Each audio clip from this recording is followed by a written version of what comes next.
Welcome back to the series, and in this one we're going to look at the first couple of routings I went through in their kind of formative phases and the issues that became problematic.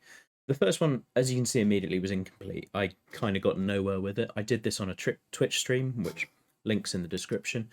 Um, so you can see exactly how I went through that. And this is an approximation of where it is. I deleted all the holes. Um, but there were bits I liked and bits I realised just I have to approach this in a completely different way.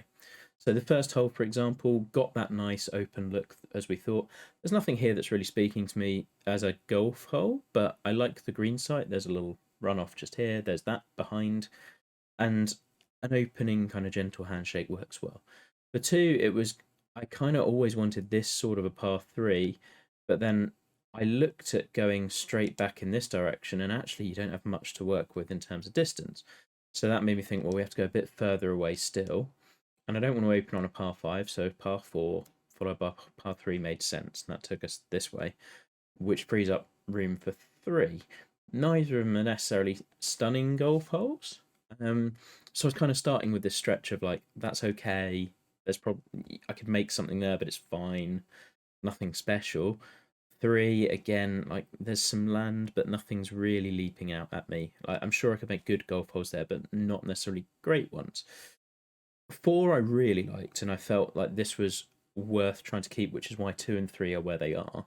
So there's this big diagonal ridge that I thought you could play off. You've got kind of a hog's back where you've got this mounded fairway, and it's like I'm viewing this as a sort of runway here, and you're either left or right. And then this sunken green site I thought was really cool. The potential of having a green that you can run the ball onto, or like land it over a hazard here, or something along those lines. But four was one I was excited about. Five as well. Found a perfect spot for Redan, which, given the template series we're going for, I thought would work nicely. That was just right there, and that for me is like, yep, there's a great golf hole there. Six then became I found seven, which is like a pretty obvious road hole, albeit I don't love the kind of curved nature of the road, but you could play it as a boundary hazard and it would work. Just it's not the neatest, but I thought this would make sense, and it's a good way of getting using this part of the property. But in order to do that, six was just kind of a bit of a casualty. It's just going uphill. It's not particularly long. I'm sure I could engineer something, but again, it's like that. Is there a great hole there? I'm not sure there is really. And then I leapt over to here to try to go, well, how do we get into the dunes area? Eight was like there's a long par four pretty much sitting there, or sorry, par five in sitting there with water right. Like this one was a quite easy find. I'm a little troubled by this bit of water in there and the dunes on the left. It feels like it's maybe a touch too close. It's just like hit the ball here, which isn't really what this course is trying to be. But that one could work. Nine was one I was really excited about. Love this par three spot, and I was always going to try and work something here into the routing if I possibly could. 10 then became this was the point where I realized I was stuck, because I was going down and I was like, well, you're using a lot of the dune ridge, but then it's also how do you get out? Because my only exit point is now through here, and I'm going to have to make my way back to here for the next tee. So that was where I realized eight was blocking things off. Two and three and four and five are all blocking things off. And that was the point where I kind of gave up with this one. So first one, what I've basically realized was you can't block off this way and this way. There's got to be kind of a neater way of getting to it. And you could have started working through this by going, well, reshuffling this hole down this direction, and therefore you're creating a bit more of a channel here. But I didn't think there was much worth salvaging from this one. So we just started over. So the second version, and the good news is we got to a complete 18 and things were spaced out a little bit better. With this one, we stuck 18 kind of where we originally planned to, which worked out, I think, pretty nicely. And this one took ages. I spent a lot of time after the first one really trying to work out how to get in and out of this dune section properly, and finally found an exit point, which made life a lot easier. So 12 going across this way, having cleared out that second hole, gave us a lot of freedom and allowed it all to work a lot easier. If you remember from the restrictions, we had to go in and out of this section and not just put four consecutive holes in there, which became trickier than I necessarily envisaged it would. So for this one, I pulled the first tee back a little bit. That allowed us to make room for a 16th coming back up this way and a 17th going in here. The first hole's still just like it. It's there, it exists. I'll find something, but I don't think a first hole ever really needs to be anything absolutely jaw dropping. I think it just gets you started and it needs to be good, not necessarily outstanding. Two I really liked. So a drive to a reverse cambered fairway over the corner, I thought was quite nice. Then you had a bit of a skyline green, which gets you up onto the top of this dune ridge, which, if you remember in the first one, we were kind of tacking around it, still are, and something that I maybe could do better. Three basically stayed the same. That's the road hole going back down. With this one, I experimented by having a couple of holes going out this way, mostly because I found 6 was a great spot for a par 3 Eden. I kind of think Eden's this, for me in my head, I want this to be a hole that just stands on its own in its own corner of the property, and this seemed like a perfect place to put it. In order for that not to feel out of place, 4, just a par 5 going this way. I think this is one where I'd have to work with the land a little bit.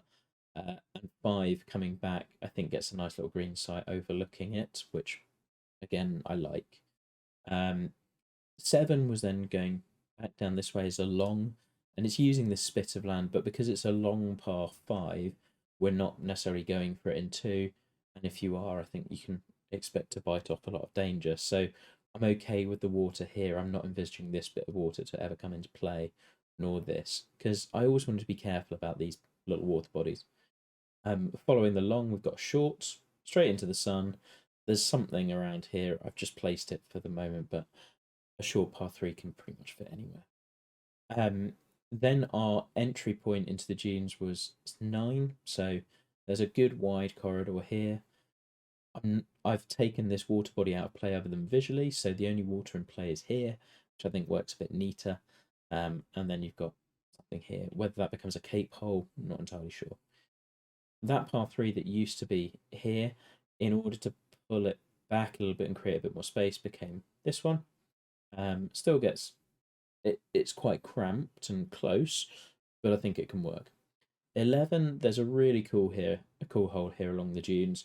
We've got a potentially drivable 4 with the risk of going down to the beach. Whether we make that out of bounds or not, I don't know. Need to think about that. But also the land kind of works away from it, which maybe incentivizes you to lay up here for a narrow green.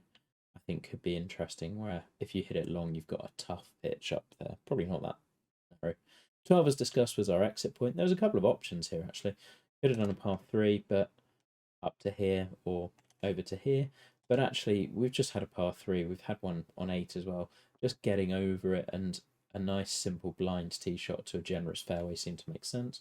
With that in mind, a long par 4, and you've got a really nice green site here, I thought made sense. 13, well, not the perfect place. That was here, but there's still a Redan sort of spot around about here, and I'm happy with manufacturing that a little bit. The same concept, just moved the hole a little bit. 14 became the transition hole. It's going to need some work, and whether we move the tee, we'll wait and see. Again, it's really just joining the two, so coming up to here. 15, I needed to get back towards the dunes, and I always had this green site earmarked as overlooking. So this one becomes a dog leg that takes you up, and I really like that approach look where you've got the flag silhouetted against the sky. Is quite cool. So that's kind of like, I guess, the ocean hole at Old MacDonald over at Bandon. That sort of green site is playing in my mind. 16, clear valley hole. Like you can bench a tee up in this dune. It's nowhere near anything. Play down and then back up. Mid-length par 4. 17 then gets the whole of this dune corridor to work in, and a long par 4, and there's a little punch bowl area here.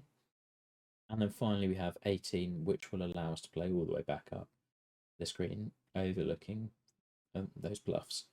I thought this one worked pretty well. There are areas where I still wasn't really happy and where I'd found it difficult. I don't love 12. I feel this area is all very spread out. I'm not sure 13's in the best spot. but equally, you can manufacture a Redan pretty much anywhere. Don't love 14. I feel like 3 could be better. I also don't know if I want a road hole where you're actually covering the road, particularly at hole 3. That feels a little bit forced. Um, 1's okay, 16's okay. There's just lots of holes that are in okay positions, and I feel the balance is still a bit too skewed towards there are a lot of okay holes rather than a lot of really good ones. Same is true of 4 and 5. Like this land's very flat, which is cool because you can do a lot with flat land, but you don't want it to be too many flat holes in a row. So there was some stuff still to work with this one. So a couple of days later, and we've got a third iteration of this, or rather, the presentable version. Between all of these, there were lots of little tweaks. I just kind of broke them into different parts when I thought major changes happened. So this one, we'd never really been happy with 1, and I also felt 17 and 18 were a bit too close together. So I looked at doing 1 this way, and it's a really quirky opening hole that I'm not sure if I'll really know how I feel until I start actually laying down surfaces where you've got a potential drive up to here and down the hill, or you lay it out right. I feel there could be something really interesting there because it's just not where I'd normally put a hole, but I think it benefits the rest of the course. One other thing that I thought really helped was losing this hole that I'd been debating the whole time. 2, with the road to the left, playing at it makes a lot more sense to me than playing over it. In terms of where the hole is going, doglegging away from the road is a lot more safe than doglegging around it where you're playing over. So same sort of concept. I still think we can do a road hole, but just in a slightly different way. Whether it therefore changes characteristics or not is up for debate, but the concept's there. 3 and 4 remain the same. I'm thinking with this one, what I'll probably end up doing is cutting off a lot of this land and just kind of caping it around there, which makes it's just a little bit awkward. I don't love the fact that the fairway here finishes at 360. Like, no one really wants to carry all of this and potentially run out of room the other side. That's just not the sort of golf we want. 4 is exactly the same. 5 is exactly the same. 6 is pretty darn near identical. 7 just moved the location ever so slightly because I also moved 8. So the short's going over this way, and I really like the dune ridge as a backdrop as a nice, neat way to introduce that, because you'll see that ridge coming all the way down 6. Turn 7, you play at it. From 8, you play off the top of it. This is a great little spot for the 11. So moving the green from here just down to here, behind this little ridge, I thought was quite a neat move in terms of how it allows a slightly different usage of the land and an entry into the dune section, and really cleared up this little corridor here. That then meant that the 9th tee got pulled back from here, was previously here to there, and it's now just shuffled a little bit further this way. And toying, there's a lot we can do with this. The little dune ridge in front of it is quite a fun feature, and so I'll work something interesting there. 10's exactly the same, just a different number. Exit point on 11 is the same, just rather than going up here, I felt like with we just weren't really using the water bodies at all in any sort of way. They were just kind of being tacked around again. So I wanted to put a green a little closer to it. Whether I expand it or not, I can work out later. 12, Redan, however, goes back to its original spot because now that we've moved the road hole, we could shuffle 13 back this way. So that was a nice, neat change, and another reason why moving it this side of the road made a bit more sense. 13 got a big change. Originally, it was just this transition hole up to here. I talked about the original NGLA video. There's all sorts of interesting use of dune ridges. I thought about popping green the other side. So becoming an Alps hole where it's completely blind approach shot. We'll see whether this one holds up. There's potential for moving it elsewhere or even higher up as a par 4. Not really sure. This will be one where I kind of reevaluate as we go. 14 is probably not going to end up this close to the green and is very much a transition hole. I basically had one par 3 or one hole left over. So I didn't have this one, and this was it was going to be 14 on the way back. And I just thought that was a place for a par 3. If I can find a par 4 somewhere, I probably will put that in instead because I'd rather not have a throwaway par 3 on what I think is actually a really good set of holes. But we'll see what we can get. 15 I really like from this angle. You've got this giant dip here, which will work with. Green site exactly where it was. It's just got a better angle of approach, I think, now. Plus, you can see the dune ridge again off the tee. You know what you're going back to. 16 just gets a wider corridor as a result of 1 being moved, and you're coming close to the clubhouse or coming back towards it again and then playing off. Might shorten it a touch, we'll see. 17, pretty much the same, just a wider corridor, and then 18, entirely the same. Like I say, I'm pretty close, I think, with this at this point, and I can see templates for 90% of the holes that I could put in. If I've got one kind of critique, this area is really big and nothing in it. This area is really big and nothing in it. If I could work a par 4 into there, I would try to. There is an obvious way, which is to just go par 4 here, par 4 back down here. But that does mean giving up that redan, which I quite like, and it creates a lot of parallels, which I don't love so much. So that's one I'm going to be debating next. So the final version, at least for now, of this, after talking through a little bit more with Dan and Matty, I changed a few things because I didn't really feel that we were using this area better. And between the three of us, we kind of thrashed it out and worked out something that we think works a little bit better. And again, if you can always get ideas from other people and get a second opinion, that saves you going around in your own head. One gets a little bit more space, but is ultimately unchanged. Everything is unchanged up until this area because this was the one area that we felt wasn't really being maximized. Part of what changed was moving 13 green to here and moving the tee shot away from that blind tee shot out of the dunes.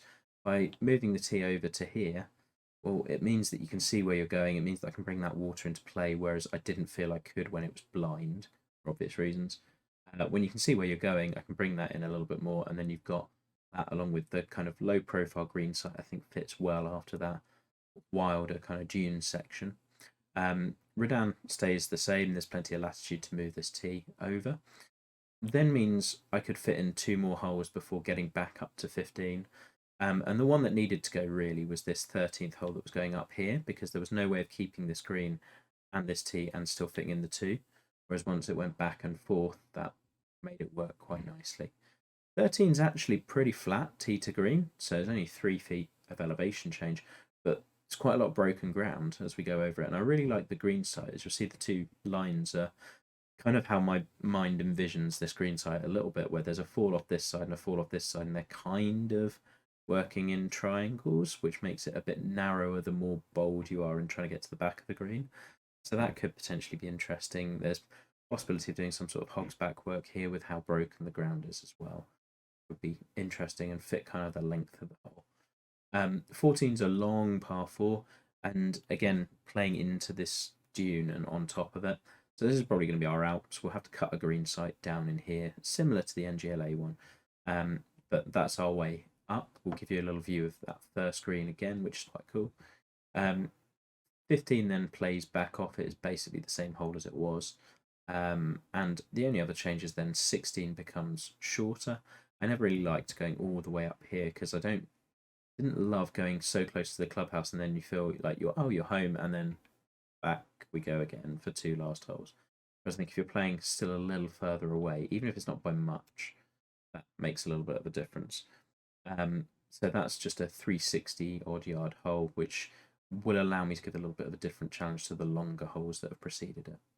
So if we just finish up by looking at the scorecard and kind of look at what we've got, as it is, it ends up being a par 71 with 3 par 3s and the 3 par 5s. Sorry, 4 par 3s and 3 par 5s, with 3 of the 3s interestingly coming in 4 holes on the front, basically, or a span of 5 holes. So it's kind of quirky, but I like it because I think it's the right holes at the right locations. The 5s are in different directions, the 3s are in different directions.